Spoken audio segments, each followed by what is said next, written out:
बीच में है श्री अनुराग ठाकुर जी, जो किसी परिचय के मोहताज नहीं है। जम्मू कश्मीर से भी इनका पुराना नाता रहा है। देश के युवाओं के दिल की धड़कन है।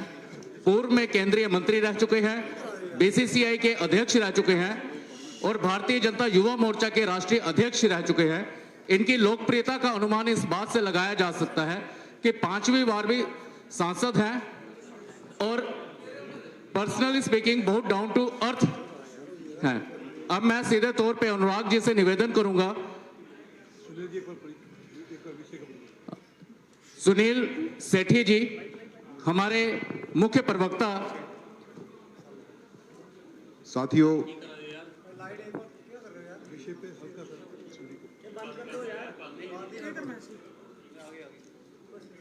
पिछले कुछ दिनों में जम्मू कश्मीर की राजनीति में जो गहमा गहमी चल रही है, भारतीय जनता पार्टी ने मैनिफेस्टो अपना रिलीज किया।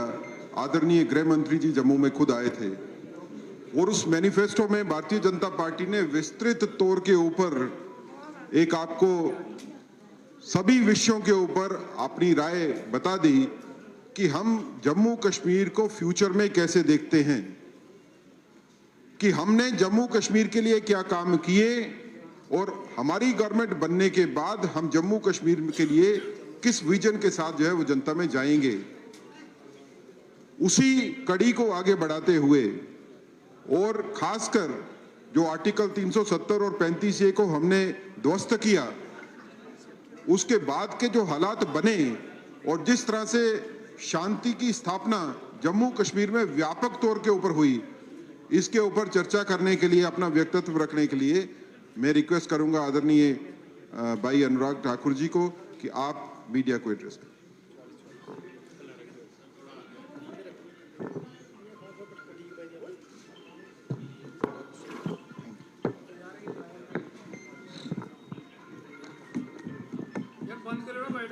लाइट बंद कर दो भैया, डिस्टर्ब कर रही है सारा। मोबाइल अपने 2 मिनट के लिए तो साइलेंट पे कर लें।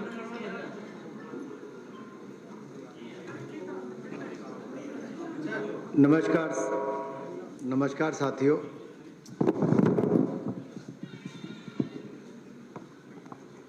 जम्मू कश्मीर से गहरा नाता इसलिए भी है कि जब पार्टी ने मुझे राष्ट्रीय अध्यक्ष बनने का अवसर दिया था तो पहला मुद्दा राष्ट्रीय अध्यक्ष युवा मोर्चा के नाते हमने जम्मू कश्मीर में हो रहे पथरावबाजी, अलगाववाद, सैनिकों पर हमले और आम जनमानस की हत्या, इसको उठाया था। और उस समय यूपीए की सरकार ग्रेटर ऑटोनॉमी की बात करती थी। हमने उस समय आंदोलन भी किया और 2011 में जम्मू कश्मीर के श्रीनगर में लाल चौक पर तिरंगा झंडा फहराने के लिए भी आए थे।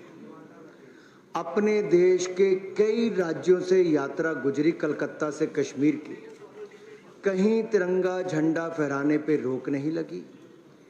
लेकिन ये कांग्रेस नेशनल कॉन्फ्रेंस उस समय भी थी, केंद्र में यूपीए और यहाँ एनसी की सरकार, इनका गठबंधन इस दिखाता है कि इन्होंने उस समय भी तिरंगा झंडा लहराने का विरोध किया, जेल में डाल दिया, यातनाएं हम सबको सहनी पड़ी और आज ये लोग फिर धारा 370 को वापस लाने की बात करते हैं। डॉक्टर भीमराव अंबेडकर जी धारा 370 के खिलाफ थे। वो धारा 370 नहीं चाहते थे, लेकिन ब्लंडर ऑफ नेहरू देखिए, ब्लंडर ऑफ नेहरू देखिए, एक के बाद दूसरी गलती जम्मू कश्मीर को लेकर करते चले गए। उसका खामियाजा जम्मू कश्मीर के लोगों को 7 दशकों तक सहना पड़ा। 45,000 लोगों की हत्याएं यहां तक कर दी गई। देश के अन्य राज्य जहां आगे बढ़ रहे थे, यहां बॉम्ब शेलिंग से लेकर आतंकवाद, अलगाववाद, पथरावबाज की घटनाओं से यहां के लोग जान गंवा रहे थे। कश्मीरी पंडितों पर यातनाएं करके उनको पलायन के लिए मजबूर किया गया। हमने तब भी कहा था डॉक्टर श्यामा प्रसाद मुखर्जी जी के समय कि एक देश में 2 संविधान, 2 प्रधान, 2 विधान नहीं हो सकते, 2 निशान नहीं हो सकते। और जब हमारी सरकार बनी, हमने 5-6 अगस्त 2019 को धारा 370 को सदा सदा के लिए समाप्त कर दिया है। और मैं नेशनल कॉन्फ्रेंस कांग्रेस के लोगों से, पीडीपी से कह देना चाहता हूं, ये सदा सदा के लिए धारा 370 समाप्त हो गई है।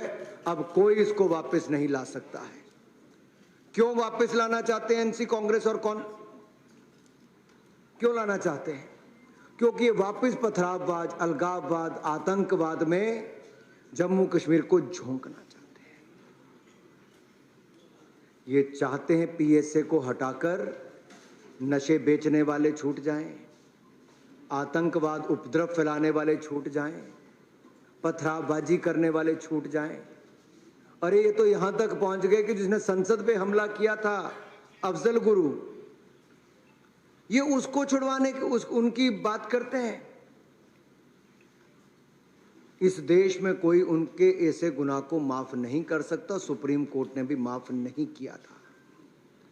वोट बैंक की राजनीति में इतना गिर जाएंगे, राहुल गांधी जी विदेश में जाके भारत का अपमान करेंगे और अब्दुल्ला परिवार जम्मू कश्मीर में बैठकर वापस आतंकवादी समर्थक वाले लोगों को दिशा में बात करेंगे। पहली बात मैं कहना चाहता हूं कि धारा 370 सदा के लिए चले गई। उसके जाने के बाद चहुमुखी विकास जम्मू कश्मीर ने देखा है।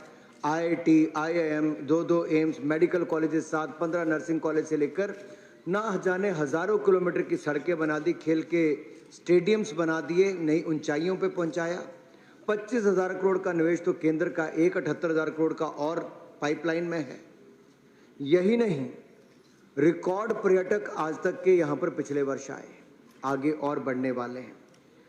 मैं तो ये कहूँगा, कांग्रेस और नेशनल कॉन्फ्रेंस मिलकर साजिश का पुलाव पका रहे हैं और ये साजिश इनकी ऐसी है कि वापस इसको पथराववाद, अलगाववाद, आतंकवाद में झोंक दिया जाए। और राहुल गांधी जी, आपको तो राष्ट्र का स्वाभिमान और राष्ट्रीय ध्वज का सम्मान ये आपके शासनकाल में तो था ही नहीं, ना एनसी के ना कांग्रेस के समय।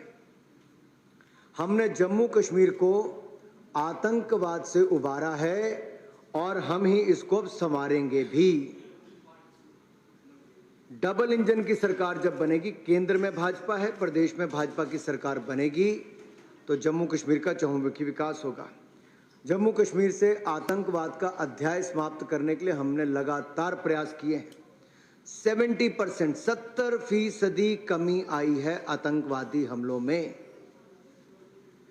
और ये देखिए, केवल जम्मू कश्मीर नहीं, नॉर्थ ईस्ट में भी 75% के लगभग है। और माननीय गृह मंत्री जी ने कहा 2026 तक तो हम देश भर में से नक्सलवाद को खत्म करेंगे, नक्सलवादी इलाकों से। ये है एक संकल्प लेके चलने वाली सरकार। दूसरी तरफ कौन है?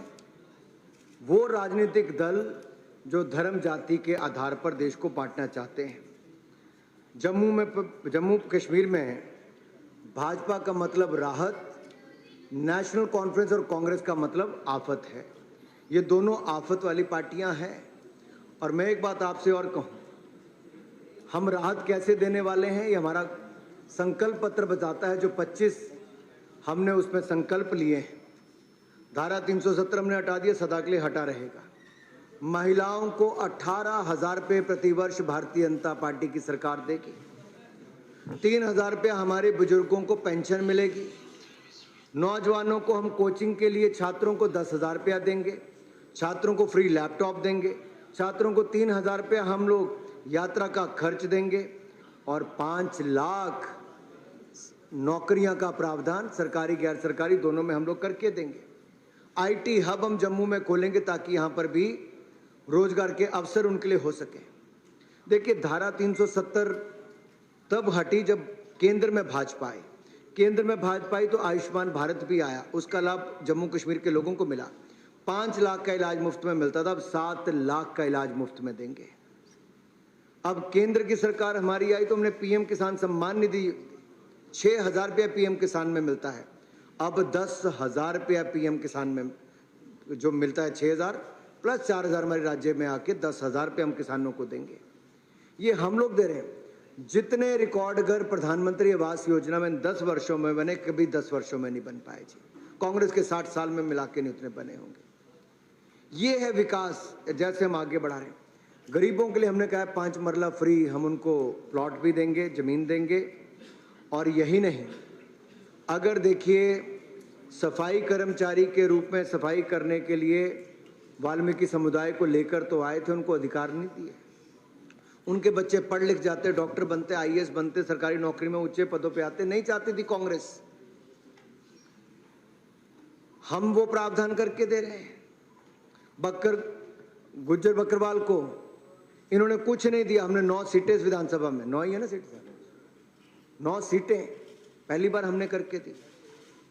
जो आजादी के बाद यहां पर आए, पाक ऑक्युपाइड कश्मीर से आए, बाकी जगह से, उनके हक नहीं मिल पाए थे इतने वर्षों में, हमने दिए, हमारी सरकार ने दिए हैं। ये सब छीनना चाहते हैं धारा 370 हटाने के बाद।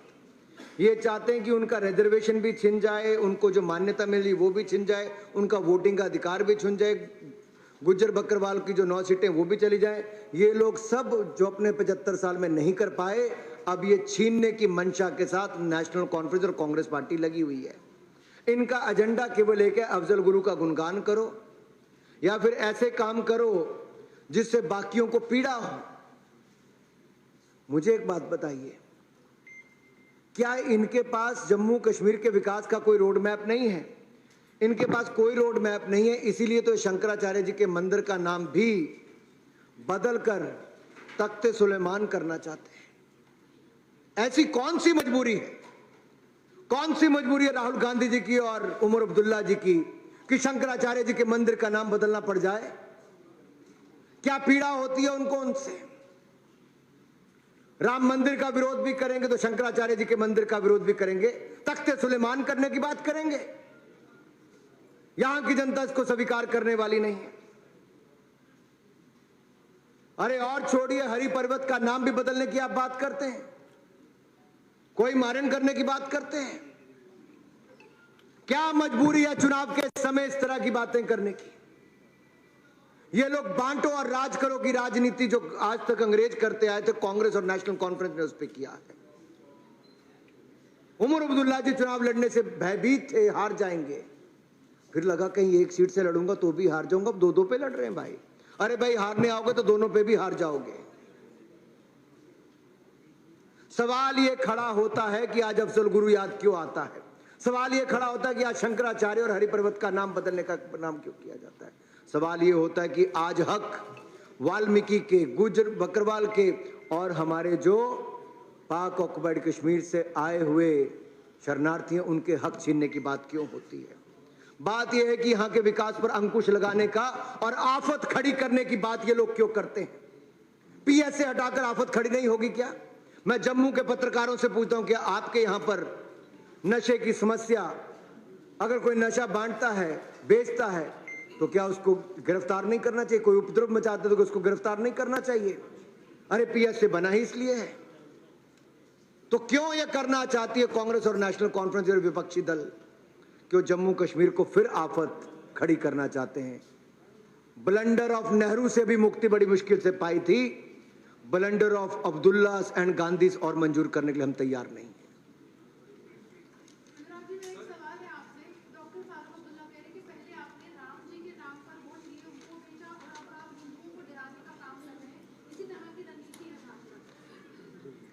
मैं एक बात बहुत स्पष्ट करना चाहता हूं, और मैंने अभी भी कहा, पीएसए हटाना, अफजल गुरु का नाम वापस लेना, डराने की बात ये करते हैं कि जो भाजपा के साथ जाएगा उनकी, क्या कहा गया, आपको तो बयान दिखाने की मुझे जरूरत नहीं है।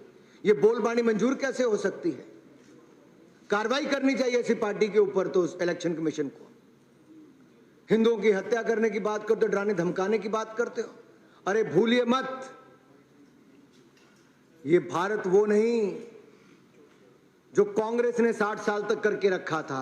आज ये भारत है जिसके कदम पूरी दुनिया में आगे बढ़ रहे हैं। दुनिया की फास्टेस्ट ग्रोइंग इकोनॉमी भी हम हैं और दुनिया की सबसे ज्यादा उम्मीदें भी आज भारत से ही हैं।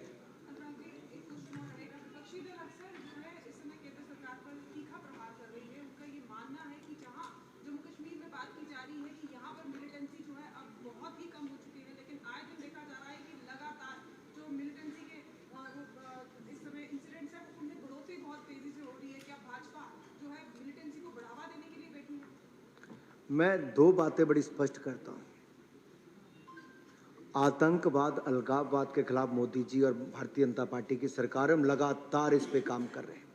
70% अगर इस पे कमी आई है तो मोदी सरकार के कारण आई है। हमने जो रुख अपनाया कि पाकिस्तान से तब बात करेंगे जब आतंकवाद बंद करेंगे, लेकिन यहां पर बैठे हिंदुस्तान का खाते हैं, हिंदुस्तान की सिक्योरिटी लेते हैं, हिंदुस्तान के फायदे लेते हैं, लेकिन गुणगान पाकिस्तान का करते हैं। कौन है ये लोग?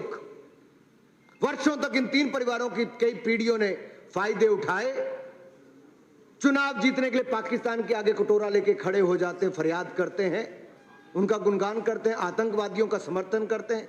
अरे मैं आपको आंकड़े देके बताना चाहता हूं, टेरर रिलेटेड इंसिडेंट 2018 में 228 थे, 2023 में कम होके 46 रह गए और इस साल मात्र 11 है। अगर एनकाउंटर्स की बात करूं तो 2018 में 199 थे, 2023 में 48 और 2011 में कम होके 24। सिविलियंस, इनके समय आज तक फौज की और सिविलियंस की 45,000 लोगों की हत्याएं हुई, और अगर मैं केवल 2018 का आंकड़ा लूं तो उस समय 55 की सिविलियंस की हत्या हुई, 2023 में 14 की। तो कैसे ग्राफ कम आया है? ये आंकड़े मेरे नहीं हैं, अनुराग ठाकुर के, ये भारत सरकार के डिपार्टमेंट्स के आंकड़े हैं।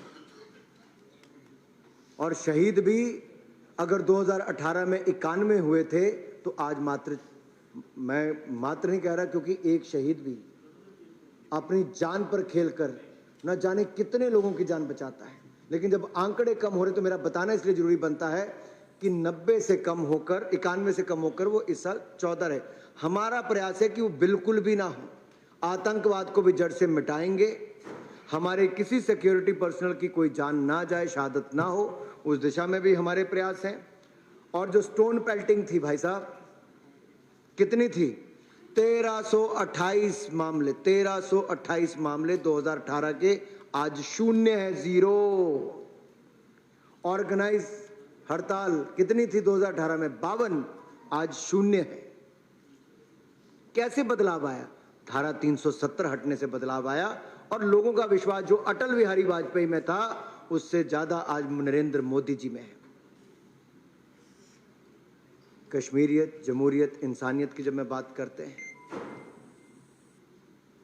ये लगातार इसको हमने बल दिया। डीडीसी के चुनाव हमने कराए, पंचायती राज के चुनाव हमने कराए, अब विधानसभा के चुनाव कराकर भी पूर्ण राज्य का दर्जा भारतीय जनता पार्टी ही देगी।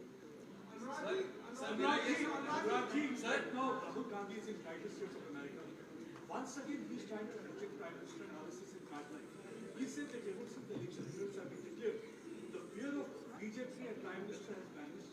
He said prime minister had been trying to target nationally, and he went to the extent of saying that how RSS has been trying to influence and increase and influence by infiltrating into ये नेहरू गांधी परिवार की विशेषता रही है, कुछ कमियां भी हैं।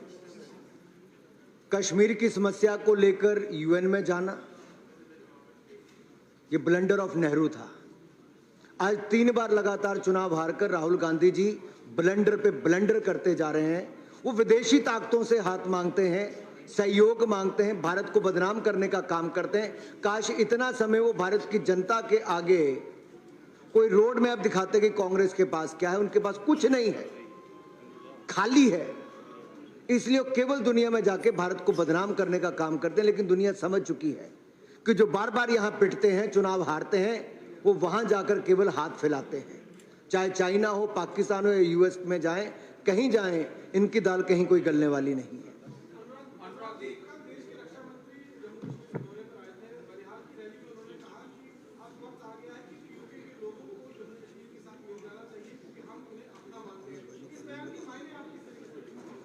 देखिए, राज्यसभा लोकसभा सदन, दोनों सदनों का एक रेजोल्यूशन है।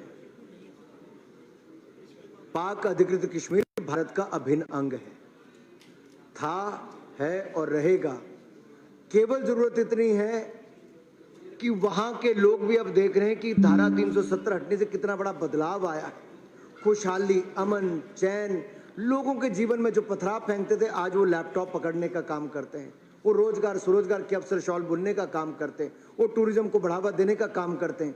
आज उनको लगता है अगर सुख चैन शांति के साथ ये आगे बढ़ सकते हैं, धारा 370 with the abolition of Article 370, we have seen peace, progress, prosperity in the state of Jammu Kashmir.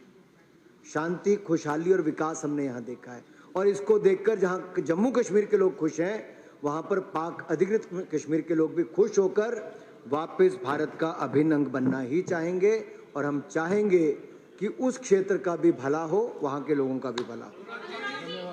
आपने जेलों की बात की, लेकिन डॉक्टर फारूक अब्दुल्ला साहब का ये कहना है कि जेलों से निकाल के हमारे विपरीत जो है भाजपा उन अलगाववादी नेताओं को जो है वो खड़ा कर रही है, तो भाजपा जो है वो दोहरा मापदंड जो है वो अपना रही है हमारे खिलाफ। देखिए, दो बातें बहुत स्पष्ट नजर आती हैं। नेशनल कॉन्फ्रेंस, कांग्रेस और पीडी की राजनीति रही बैलेट की तरफ नहीं ले जाना, बुलेट की तरफ लेकर जाना है। लोकतंत्र को बल नहीं देना, अलगाववाद को बल देना। हम आतंकवाद मुक्त करना चाहते हैं, वो अलगाववाद और आतंकवाद को वापस लाकर आफत खड़ा करना चाहते हैं। अरे इससे बड़ा पल क्या होगा कि लोग बंदूक छोड़कर, बुलेट छोड़कर बैलेट की ओर आ रहे हैं, लोकतंत्र को अपना रहे हैं। लेकिन डर ये है, अब एक के बाद दूसरी सीट आने पे भी हार का डर सता रहा है, और अभी से बहाने ढूंढने शुरू कर दिए। कभी ईवीएम के बहाने खोजते थे, आज उम्मीदवारों के बहाने खोजने शुरू कर दिए।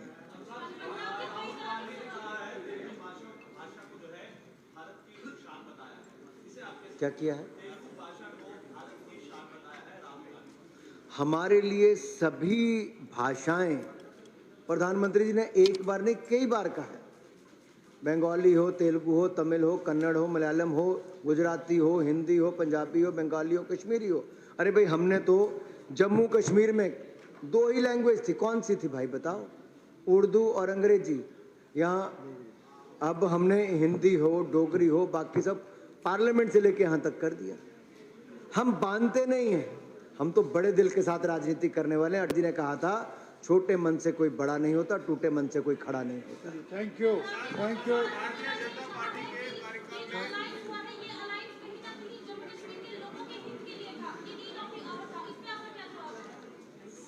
चलिए, धन्यवाद साहब, सबका बहुत बहुत।